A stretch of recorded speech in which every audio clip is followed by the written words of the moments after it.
नमस्कार मु कमला आ गोटे नुआ भिडियो आपण मानक स्वागत करुच्ची। आज मु आपण मानक गाडरी साग किंबा सारू साग रोसई करी देखैबी। तो चलंतु स्टार्ट करिबा। गाडरी साग किंबा सारू साग पई आमला मु किछि पाळुछि। देखि परथबे नाठी साहाय्य रे एते बड़ गछ अछि आमला गछ। ସେଥିପାଇଁ ମୁଁ ସାରୁ ଶାଗରେ ଆମ୍ଳା କିମ୍ବା ଆମ୍ବୁଲ କିମ୍ବା ବିଲାତି ପକେଇଲେ ଭଲ କୁଣ୍ଡେଇବ ନାହିଁ। ସେଥିପାଇଁ ମୁଁ ଆମ୍ଳା ପାଳି କରି ନଉଛି।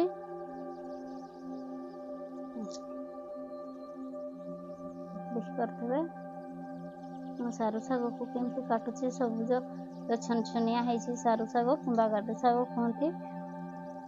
କେତେ ବଢିଆ ଦେଖା ଯାଉଛି ସାରୁ ଶାଗ।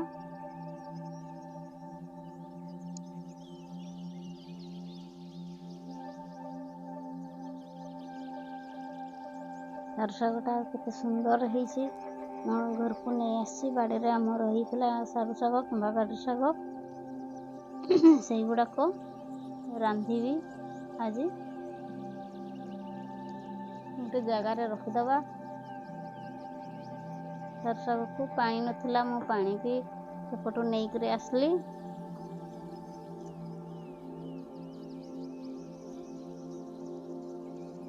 ଚଟପଟ କରି ଖାଇପାରିବେ। କିପାଇଁ ନା ଏଟା ବହୁତ ଜଲ୍ଦି ହୁଏ, ଶୀଘ୍ର ବି ହୁଏ। ସେଥିପାଇଁ ଚାଲନ୍ତୁ ମୁଁ ସାରୁ ଶାଗକୁ କାଟିବା। ଦେଖିପାରୁଥିବେ ନଳାରୁ ଚୋପା ଛଡଉଛି। ସେ ଶିର ଗୁଡାକ ରୋଷେଇ ସାରୁ ଶାଗର ନଳାକୁ କାଟି ଭଲ ଭାବରେ ମୁଁ ଚୋପା ଛଡେଇ କରୁଛି, କାଟୁଛି। ଦେଖିପାରୁଥିବେ ମୁଁ କେମିତି ପତ୍ର ହିର ବାହାର କରି କରି ଛଡଉଛି।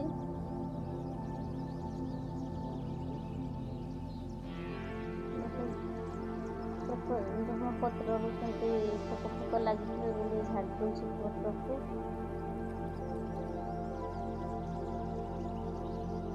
ଛୋଟ ଭାବରେ ନା ମୁଁ କାଟିବି ପତ୍ରକୁ। ପତ୍ରକୁ ଧରିଛି। ଛୋଟ ଛୋଟ କାଟିଲେ ଶୀଘ୍ର ସିଝିଯିବ।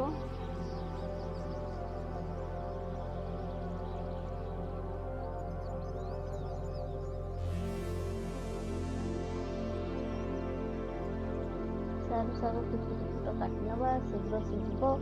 ସେଥିପାଇଁ ମୁଁ ଛୋଟ ଛୋଟ ଭାବରେ କାଟୁଛି ଶାଗକୁ। କଡ଼େଇରେ ପାଣି ରଖିଛି ସାରୁ ଶାଗକୁ ଧୋଇବା ପାଇଁ। ପୁରା ଧୋଇ ନେବା, ଧୋଇଦେବା। ଚକଟି ଚକଟି ବାଲି ଫାଲି ଯାହା ଫଳରେ ଲାଗିଥିବ ଛାଡ଼ିଯିବ। ଛାଡ଼ିଗଲା ପରେ ଗୋଟେ ପ୍ଲେଟ୍ ରଖୁଛି ଢାଙ୍କୁଣୀଟା। ସେଥିରେ ମୁଁ ଶାଗକୁ କାଢ଼ି ଧୋଇଲା ଶାଗକୁ କାଢ଼ି ନେଉଛି।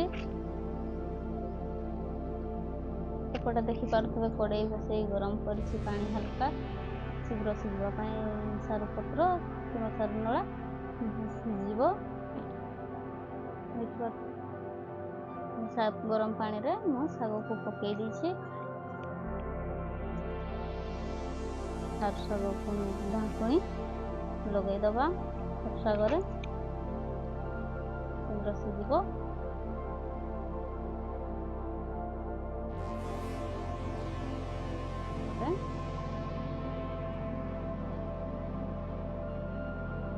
ଢାଙ୍କୁଣୀ କାଢ଼ି ଦେଖିବା ଶାଗକୁ।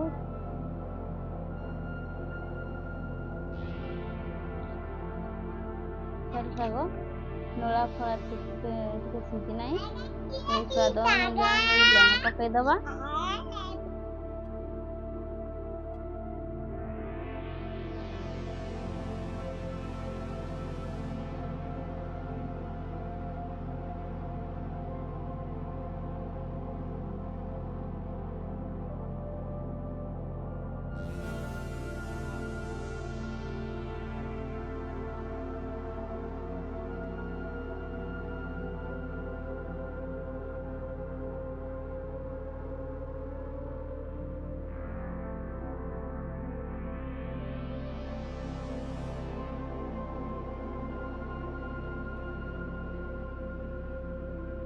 ତେନ୍ତୁଳି କିମ୍ବା ଆମ୍ବୁଲ କିମ୍ବା ଆଚାର ପକେଇଲେ ସରୁ ଶାଗ କୁଣ୍ଡେଇ ବନେଇବା।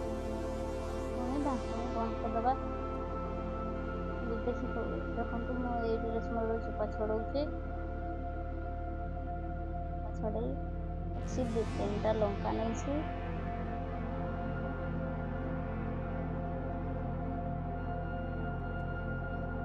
ଆପଣମାନଙ୍କର ଯୋଉମାନଙ୍କର ଥିବ ସାରୁ ଶାଗ ଏମିତି ପ୍ରୋସେସରେ ରୋଷେଇ କଲେ ଖାଇପାରିବେ ଶୀଘ୍ର ବହୁତ ଜଲ୍ଦି ହୁଏ। ଏଟା ସାରୁ ଶାଗଟା ଆମଟା ବି ସିଝିଗଲାଣି।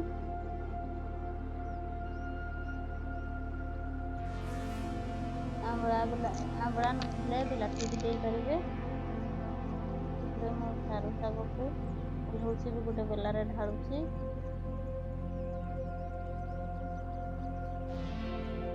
ବେଲାରେ ଢାଳି ରଖି କଡ଼େଇରେ ଯାହା ଲାଗିଛି ସେ ଶାଗ ପତ୍ର ଗୁଡ଼ାକ ମୁଁ ଝୁଣିରେ କାଢ଼ି ରଖୁଛି। ତାପରେ ବେଲାରେ ପାଣି ରଖୁଛି। କଡ଼େଇରେ ସରିଷା ପତ୍ର ଲାଗିଛି ସେଗୁଡ଼ାକ ମୁଁ ଧୋଇ ଦେବି ପାଣିକୁ। ତାପରେ କଡ଼େଇ ଗରମ କରିବା ପାଇଁ ଛାଡ଼ି ଦେଇଛି। ରସୁଣ ଗୁଡ଼ାକ ଚିପି ରଖିଛି। କଡ଼େଇରେ ଗରମ ହେଇଗଲା, ତେଲକୁ ଢାଳିବା। କମ୍ ତେଲ ମୁଁ ନେଇଛି ଏଠି। ରସୁଣ ପକେଇବା। ଲଙ୍କା ପକଉଛି, 3ଟା ଯାକ ଲଙ୍କା ମୁଁ ପକେଇ ଦେଇଛି। ଚଲେଇ ଦେବା ଟିକେ ରସୁଣ ଆଉ ଲଙ୍କାକୁ। ରସୁଣ ଦେଖିପାରୁଥିବେ ଲାଲ କଲର୍ ହେଇ ଆସିଲାଣି। ଲଙ୍କା ବି ହେଇଯାଇଛିନି। ଏବେ ଛୁଙ୍କ ପକେଇବା।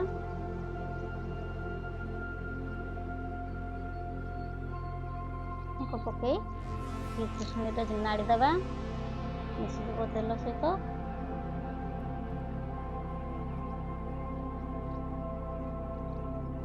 ଦେଖିପାରୁଥିବେ କେତେ ସୁନ୍ଦର ଖୁସିବେଳେ କେତେ ସୁନ୍ଦର ଦେଖାଯାଉଛି।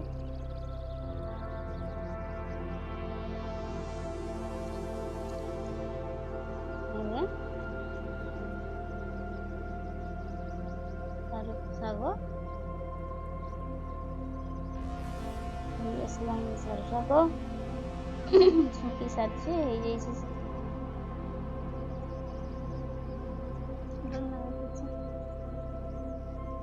ସାରୁ ପତ୍ରର ନଳା ଫଳା ଆଉ କିଛି ସବୁ ମେଲ୍ଟ ହେଇଯାଇଛି। କେତେ ସୁନ୍ଦର ସିଝି ଯାଇଛି।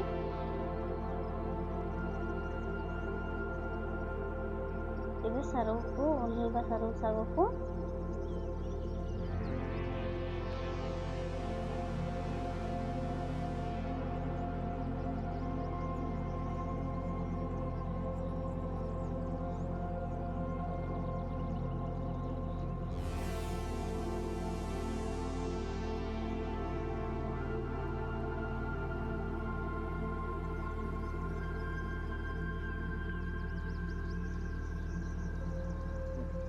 ଆଜିର ଭିଡ଼ିଓଟି ଯଦି ଆପଣମାନଙ୍କୁ ଭଲ ଲାଗିଛି ଲାଇକ୍, କମେଣ୍ଟ, ସେୟାର, ସବସ୍କ୍ରାଇବ୍ କରିବେ।